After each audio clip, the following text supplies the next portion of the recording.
My dad was stationed in Antarctica. He passed away recently from cancer, not before telling me almost everything he knew. I think they know something is up, Axe, and I do not have much time left.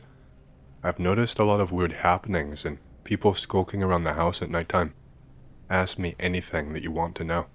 I have nothing left to lose. Do you believe the people skulking around your house are actually demons? I'm not sure exactly who or what they are. It's been about a week straight of catching glimpses of them. I will catch them at night when staring out of the bathroom window, or I will see the faintest of shadows disappearing around corners as I am preparing for bed and looking out of my bedroom window. I don't know if they know that I've seen them, but I expect they are just waiting for me to acknowledge them. I don't know what happens once I do, but I really don't want to find out. It got worse last night, actually. I don't think they're even bothering to hide anymore. I caught a man in a black suit and a black hat standing at the opposite end of my street at around midnight when I looked out of my window. He seemed to be causing some kind of electrical interference because the streetlight was flickering, but the sight of him was unmistakable. I have never ducked down out of sight so quickly. I'm scared of sleeping tonight because I don't know what they have in store for me next. Why are there so many military bases there? It sounds cliché, but it's less about keeping us out and more about keeping those things inside there. If what they have in their escape to the outside world, then we would all be screwed with no possible chance of surviving. I don't know how in-depth I should go on this stuff, but I guess at this point I should not hold back. Tonight might be the last night I have to type it all out. What is down there, OP? I don't know the full extent of it, but my father was able to tell me bits and pieces from what he saw / what he was told on a need-to-know basis. There is much more under the ice than you think there is. Those pyramids that people talk about, they exist. He only saw it once, but my father said that those pyramids house some kind of a portal. It is under armed guard 24/7, and they've locked it down and reinforced it with some kind of strange material. I assume it came through the portal with the beings, or maybe they brought through some tech and they were made of that material. I am not entirely sure. This is just as best as I can remember from the notes that I took down. The material is strange. It's almost as if it does not exist in one singular state and can adapt depending on external stimuli. It's kind of a weird void shade of black and is extremely malleable, but can reinforce itself considerably if pressure is applied to it. I'm not sure exactly how it works. It's not something my dad specialized in. Anyway, so this portal is beings, creatures, aliens, I don't know what the fuck they are, came in from, and under no circumstances do they want them to get out. The scientists there have not been able to figure out where exactly the portal leads to / comes from. They try to send people into the portal to see where they end up, but it's like their bodies can't handle it, and they end up vaporized on the spot while trying to pass through. What exactly did he say Antarctica is? My theories range from it being a portal to it having the remains of an ancient civilization. You are right about the portal, but that's not the entire thing. I think I've heard something about thin places throughout the Earth, and how different dimensions and times are easier to breach through. Antarctica is a thin place, but it seems to be a serious weak spot for the Earth because this portal created a massive crack, and these things had no trouble at all breaking through. We are lucky that it was here, where it's easier to contain and not somewhere else. The consequences would have been dire. Is the ice wall real, and do the elites meet in Antarctica? Elites from all around the world have visited and met here.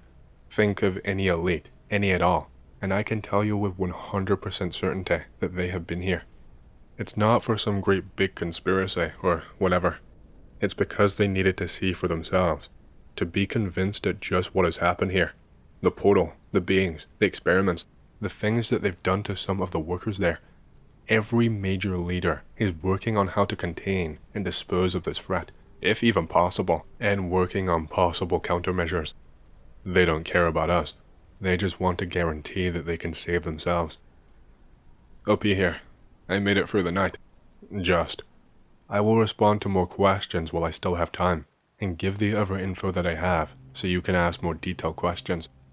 I am scrambling with my notes right now in a panic, trying to figure out what to post first, or what might push them to act faster. First, I will tell you about last night. I saw it standing underneath the lamppost again, at a distance, the light flickering and giving off sparks while they were underneath it, before eventually shorting out completely. I did not see them again after that, so I thought maybe that this was the extent of it, trying to drive me crazy to get rid of my credibility so that you all think I'm LARPing. I was dead wrong. It made its way into my house. I heard sounds coming from downstairs, and even though my brain was screaming at me to ignore them and lock myself in my room, I knew that if I didn't, the outcome would not change. I had nothing to lose by checking. Whatever they wanted to do to me, I was powerless to stop them either way. As I went to go down the stairs, I saw it lean to the side and peek its head around the corner at me. When I tell you that all of the shit flew out of my bowels, I fucking mean it. It was hard to catch all of the details in the flurry of movement as I turned on my heel and ran as fast as I could back to my room, but I caught some details of its face and body. Its face was drooped on one side, like the skin was saggy and like a leathery texture. Its pupils were oddly shaped, almost like a triangle but turned upside down. The only other thing I saw was a small bit of its hand peeking from underneath its long coat. The skin had sores all over it, big blotches and incredibly dry, flaking skin. It gave me the creeps. It was incredibly fast. It did not give chase, but as soon as I turned and closed my door, it flickered into existence and slammed on my door. After that it left me, and that was my night. I've been running on pure adrenaline, trying to scramble my mind together to reply to people. These were not the beings from the portal my father told me about. These are the experiments that the scientists are running. I guess I'm their test run. I have no proof for you. I only have my word. You really think they'd let my father out with pictures of any kind, or any of the extra-dimensional materials they were working with? You don't understand the type of place this is, the kind of security measures in place. Even just thinking about doing something like that, and they would know and kill you on the spot. They know how many LARPers there are on this board, I guess, and that's why they were letting me post. Just another thing people can point to and say bot, glowy, disinformation, etc. You just have to take me at my word. I can give you no more than that. Going to be using a trip code from now on so no glowies can derail the thread. I think I need to go more in depth about the experiments that my father told me they are running down there. It's relevant to the thing that has been stalking me at night. This will be in my father's words. The beings that came through the portal were not originally against us. In fact, they were so above us, so much more powerful than anything at our disposal. They considered us beneath them, and did not even consider the possibility of us posing a threat. I don't know if it was like a game to them, or if they genuinely wanted to help us, but at first, they were open to sharing some select few secrets, and showing us things from their world. They displayed their power over us immediately, by disintegrating any of us who tried to attack them, and by killing any base leaders present at the time. We knew we had to be careful. It was like they could sense our intent toward them. One wrong thought, and you would be gone in an instant. They put our scientists to work immediately, and gave them new materials to study, advancements in technology to use, and even a splicing of their DNA to experiment on. They must have thought that we were stupid, and that we would never unravel their secrets. We managed to reverse engineer some of their technology in order to trap them into the pyramid that houses the portal. I imagine they are just playing along with us like a game to see what we can come up with. I have no doubt they can tear open a portal in another thin place any time they want to. The DNA though, that was a big mistake. The things they were able to do with that, the things they were able to create. I can go into more details about the experiments with the DNA if you all want. About the experiments with the DNA. My father was not a scientist and neither am I, so I can't really explain in any technical terms, but I can give you a rundown from his understanding of what was being done by the researchers. Any terms used by my father might not be 100% accurate scientifically, but it is his interpretation of events. Bear in mind, much of this progress was made after the beings had been sealed away, told in my father's words again. They started researching the bits of DNA given to us by the beings. Much of it was completely beyond our understanding, even with the technology and knowledge given to us by them. Their physiology is like something we have never seen before in any creature on this earth. The beings are hard to describe. They have this kind of perception filter when you look at them. It's like, you can see them, but you don't really see them. I know that doesn't make sense. Almost as if you're looking through them. The details blur in your vision, and it's hard to keep a hold of them in your mind. I have fragments of their appearance. 2 of them stood at about 5.5 feet, but the third one was abnormally tall. He must have been about 6.5 feet tall. My father is 5'10", and he said they towered over him by quite a large margin. They were a strange shade of green, quite dark, but almost as if it had void-like properties. Like they looked green, but looking any longer than a couple of seconds, and the color drained from them, like their skin absorbed the spectrum of light from your eyes all the room. The texture of their skin is the last thing I can remember. One of them touched me. He grabbed my hand to command my attention, and it was like being grabbed by sandpaper. They also had strange markings on their bodies. Each one had a different symbol, which I guess denotes their rank, or maybe their name perhaps. The tall one, though, had a series of symbols. I think it was something like a backwards L and a greater than sign, but it had some weird marking in the middle of it. It wasn't anything that we could decipher at all. Back to the experiments. We discovered bits and pieces through what they gave us. The scientists told us that their muscles were strange. They were able to output an immense amount of power that allowed them to move at insane speeds. They can move so fast, it becomes almost imperceptible to the human eye. It cannot keep track of their movement, so to our eyes, it simply looks like they have vanished and teleported to another spot entirely, when in reality, they have moved over there at a high speed. Also, their bodies seem to give off some kind of a electrical current that creates massive interference with electronics and the like in a close vicinity. We were not able to determine the exact radius, but if they were in the same room, then any electronics would go crazy or simply refuse to work, but if they weren't, they seemed to behave just fine. It wasn't just running through their bodies, like the electric current present in human bodies. It seemed to be something that they had at least some kind of control over, like they could redirect it and use it either to power things or to cause damage to things. I don't really have a better explanation than that. They could not turn it off, but they could redirect it, like to their hands, and dispel the current into another object or being in order to harm them or to give them power. The scientists knew how crazy this kind of thing was. The beings were adamant that they research all these things, and so were our leaders. After the beings were sealed, they insisted that we use this DNA in order to give us a fighting chance against them, if/when they decided to punish us. 100% effort began to be put into figuring out how to splice the DNA with our own. It didn't matter what field you were in. You were either researching, or you were helping in other ways. In all of my time on this planet, I've never seen anything quite like it. First, they asked for volunteers, but of course, no one would willingly agree to be experimented on and have some DNA that we know almost nothing about spliced with our own. They gave us a choice. Go out and find subjects, or become subjects yourselves. We refused at first, but they were not kidding. They picked a ton of researchers at random. They killed some, others they restrained, and ordered for tests to be carried out on them. They did horrific things to those people, things I don't even know if I can properly explain.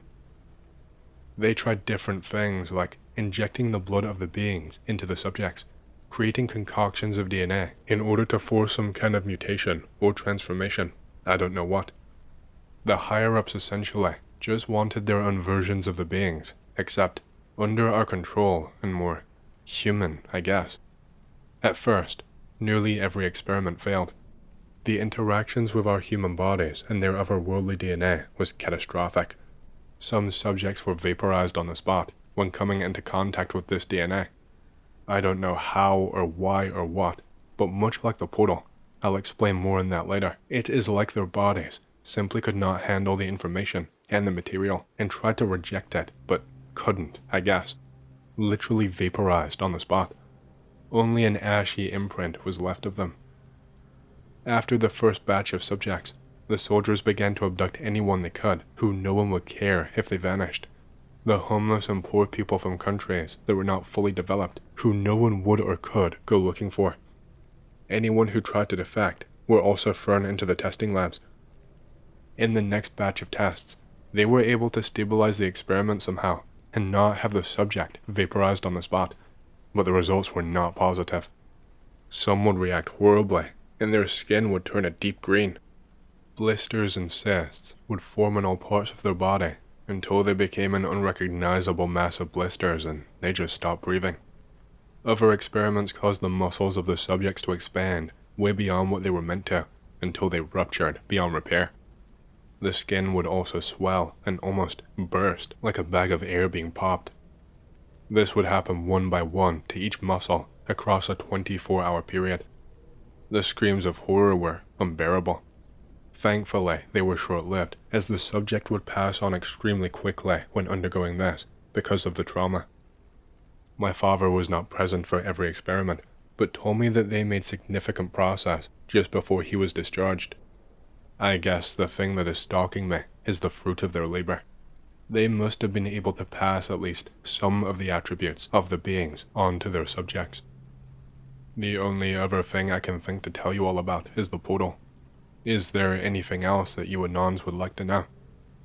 If those things got out, we would all be screwed. Yet somehow, our military can keep them in check using conventional modern weapons. Read the rest of the thread anon. Using our own tech would be useless, but as I said earlier, even using their technology, I don't think they are really contained right now. They probably just want to see what we are capable of, whether they want to take us under their wing, exploit us, or just make fools of us. I think they could go back through their portal and rip open another thin place whenever they desire. Note, the 4chan mods have banned my previous IP address for apparently posting something on another board. I have only ever used and posted on X just this one time. They do not want this getting out, it seems. Explaining the portal from what my father told me. It's hard to explain with any scientific accuracy because it defies most everything we know about science, but here is what he told me, verbatim. As mentioned before, the portal is like a tear in the fabric of reality. It is as if someone literally grabbed the air around them and tore it like a piece of paper. My dad only saw it once, and that was after the beings came through it when they allowed them to analyze the portal and run tests on it. He never saw the being actually walk through it. Back to his words. The portal is not massive. It's maybe about 7 feet in length and 3 feet in diameter, but it is not fixed to one spot. It can be manipulated by the beings and other stimuli, causing it to contract or expand, depending on what or who is sent through it. It hurts to look at for a long time. It has some sort of effect on the eyes and the brain that cause them to strain from looking at it, which causes some horrendous headaches. Just like with the beings, it's like a perception filter. I don't know if they are just unaffected, or if they can turn it off somehow, but it like cloaks itself from your brain somehow, if you aren't aware of it, or thinking about it beforehand, if that makes sense. Like I said before, the portal vaporizes any organic matter that goes through it. We tried people, dogs, penguins, even some plants that we had on base that we were studying. If it is organic, it vaporizes as soon as it comes into contact with the portal. Even if you just put your arm in. It's like whatever the portal is made out of, spreads like a virus throughout the body, and vaporizes it piece by piece before you can even react. This happened every single time, except for one singular time. We decided to try sending, and by sending, I mean throwing, because none of them survived, one of the animals that we had experimented on, using the DNA that the beings gave us. This was before we sealed them and began the human experiments. Miraculously, the dead animals did not vaporize instantly, and were able to actually pass through the portal, at least from what we could tell. Up until this point, we had never had success, so we did not know what to expect. The portal, the tear in dimensions, does not actually show anything. There is no destination that you can discern through it. There is no weird swirls or images of space or a different galaxy. It's just an almost black void. The only reason we were aware of the vaporization is because of the pile of ash left at the foot of the portal that when we tested, showed traces of whatever we sent through. These animals experimented on with this alien DNA though. They did not leave this trace. Even with all of these tests, we did not really make much progress. Considering these human test subjects are now complete, or are complete to some extent and being allowed to roam, I am assuming that they may be able to now travel through this portal, just like the beings can, although I do not think that they would want to risk letting them out just yet before uncovering all of their secrets. My father told me they also tried sending non-organic matter through the portal, such as small vehicles and pieces of metal, and as far as he could tell, it was a success. The portal would expand to accommodate the size of the thing being sent through, and just like with the DNA experimented animals, they left no trace of ash. I wonder if it's just because these things are simply from another dimension, and their bodies are built to maybe withstand the pressure of the portal. Maybe their organs and their matter is just stronger than ours, and they aren't as fragile. On the other hand, it's possible they have programmed the portal to act this way themselves when tearing through the thin place barrier, so as to not allow us to uncover every last secret of theirs. Maybe one final trump card as a backup. I don't know. From what my father told me, the beings were extremely arrogant and did not even expect us to get anywhere near as far as we did. If there is something I've missed that you Anons want to know about or need me to further elaborate on, I will as best as I can from the information that my father gave me. Please ask before night falls again tonight. After being banned today and the glowies invading the thread, I fear that I might not make it another night. They seem to be tired of playing games now and want to silence me for good. Anon, you have to defend yourself, and you really don't have many choices. Prayer and a gun. Are you armed, and do you know how to use both? I have a few guns that my father owned, but I don't really have much training with rifles or big firearms. My father did make it a point to train me with handguns, and I own both a Glock G43X and a Sig P320 that he bought me, but I have never shot anything more than targets at a gun range. He wanted to take me hunting one time to hunt some deer and get some practice in with bigger weapons, but the nature of his work, especially once the beings came through, meant that he did not get a lot of free time to spend with his family. Aside from recently when he got really sick and passed on, we must have gone about 14 months with minimal contact from him. Just him sending a message every so often to say he was just working and was not dead yet. Honestly though, I could have a javelin and proximity mines laid throughout the house and a 50 caliber rifle, and it would not make any difference at all. If they have truly succeeded and gained all of the mutations and feats that these beings have, then they can just move insanely fast and get to me and kill me before I've even managed to blink. I have accepted my fate, which is why I have been posting so brazenly. There is nothing that they can do except kill me at this point. There cannot be anything worse than that. Hey, hope you've enjoyed the story so far. If you want to hear more, make sure to subscribe, like the video, and leave a comment because it lets YouTube know you like the content and helps more people to see these videos. My next big goal for the channel is 100,000 subscribers, and as a celebration, I will be doing a Q&A video once we hit that goal. Thank you, and back to the stories. I have a story for you. Be me. Work at a cafe/chocolate place out in the country on a farm. Quiet area. We serve homemade stuff. We normally get a lot of old people, especially during the winters. Summers are pretty silent. I do register, serving, cooking, anything that needs doing really. It's not unusual to get groups of people that come regularly, but there was this real strange group of ladies, the Volunteer Mothers for Proper Education, or VMPE. Self-important over 40-year-olds who write letters and other stuff to schools, demanding changes.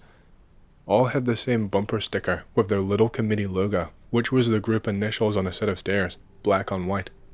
They had 10 members. They first started coming in 2009. Seemed pretty normal at first, but we started to notice weird patterns. They all dressed similarly, with cardigans, long dresses, and tightly done hair. Not that strange, but they never dressed individually at all. They always ordered the same thing as the head lady.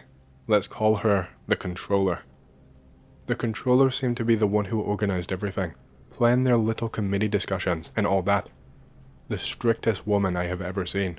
Spoke little, never looked like she smiled once in her life.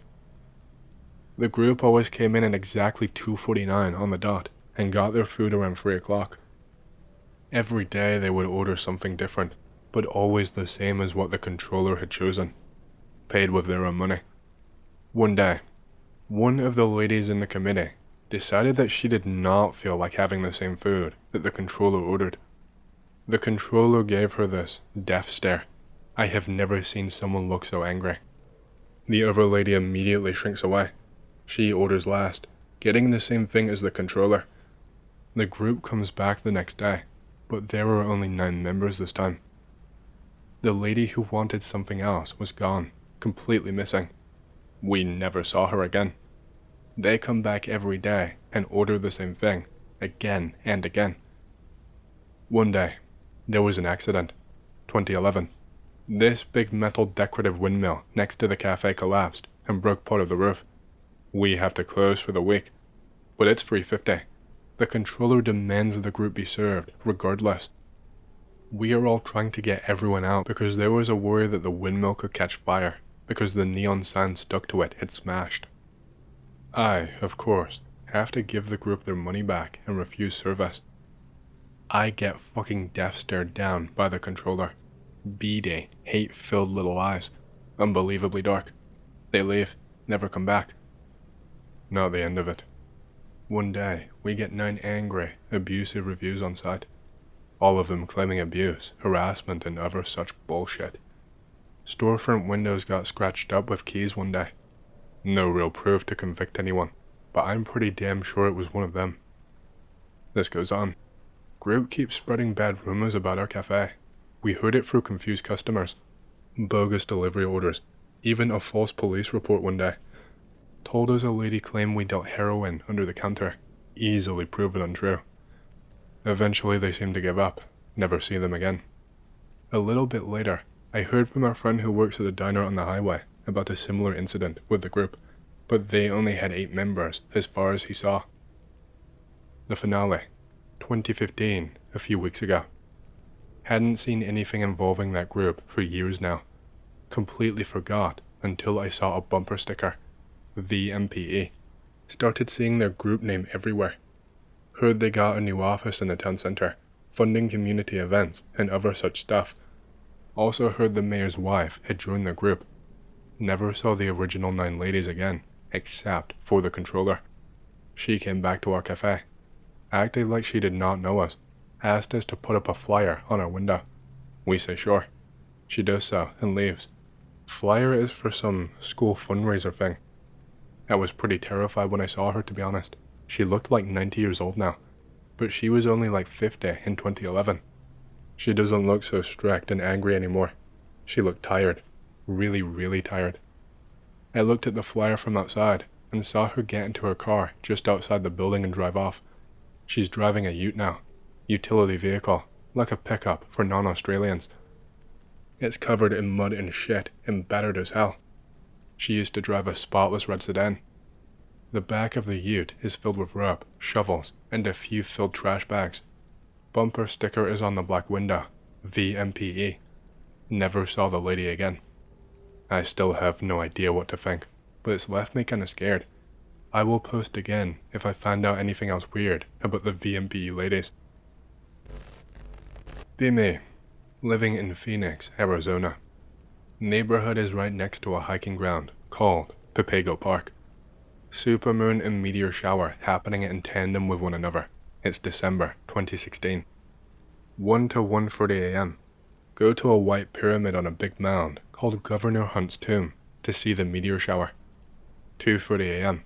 Start to head home, cutting a line through the parking lots in front of a location called Hole in the Rock. See something in one of the resting spots. I get closer to it. Notice that it's someone lying down on the floor in a blanket. Figure it's just a homeless person crashing there for the night. Decide to leave my jug of water there for them so that they aren't too thirsty after they get up. I get closer to the resting spot. Notice that the person is tied up in that blanket and placed on a carpet with some sort of symbol on it that looks like a spiral. There are bones lined up on the tables next to the person in the blanket. There is some weird looking metal chain shit on the floor next to the person.